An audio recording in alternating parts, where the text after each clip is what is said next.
Chapter 63. Praise God who satisfies. A Psalm of David, when he was in the wilderness of Judah.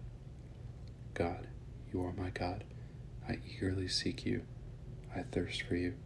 My body faints for you, in a land that is dry, desolate, and without water. So I gaze on you in the sanctuary to see your strength and your glory. My lips will glorify you, because your faithful love is better than life. So I will bless you as long as I live. At your name I will lift up my hands. You satisfy me as with rich food. My mouth will praise you with joyful lips. When I think of you as I lie on my bed, I meditate on you during the night watches, because you are my helper. I will rejoice in the shadow of your wings. I follow close to you. Your right hand holds on to me. But those who intend to destroy my life will go into the depths of the earth. They will be given over to the power of the sword. They will become a meal for the jackals. But the king will rejoice in God.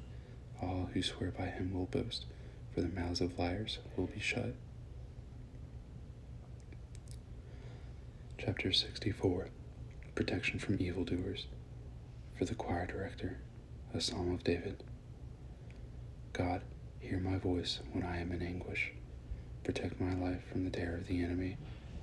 Hide me from the scheming of wicked people, from the mob of evildoers, who sharpen their tongues like swords and aim bitter words like arrows, shooting from concealed places at the blameless. They shoot at him suddenly and are not afraid. They adapt an evil plan. They talk about hiding traps and say, "Who will see them?" They devise crimes and say, "We have perfected a secret plan." The inner man and the heart are mysterious. But God will shoot them with arrows. Suddenly they will be wounded. They will be made to stumble. Their own tongues work against them. All who see them will shake their heads. Then everyone will fear and will tell about God's work, for they will understand what he has done. The righteous one rejoices in the Lord and takes refuge in him. All those who are upright in heart will offer praise. Chapter 65. God's care for the earth.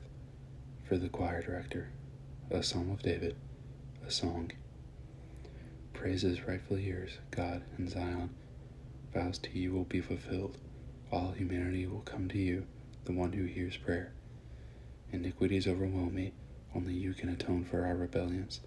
How happy is the one you choose and bring near to live in your courts. We will be satisfied with the goodness of your house, the holiness of your temple. You answer us in righteousness, with awe-inspiring works, God of our salvation, the hope of all the ends of the earth and of the distant seas. You establish the mountains by your power. You are robed with strength. You silence the roar of the seas, the roar of their waves, and the tumult of the nations. Those who live far away are awed by your signs. You make east and west shout for joy. You visit the earth and water it abundantly, enriching it greatly. God's stream is filled with water, for you prepare the earth in this way, providing people with grain. You soften it with showers and bless its growth, soaking its furrows and leveling its ridges. You crown the year with your goodness. Your carts overflow with plenty. The wilderness pastures overflow, and the hills are roped with joy. The pastures are closed with flocks, and the valleys covered with grain. They shout in triumph. Indeed, they sing.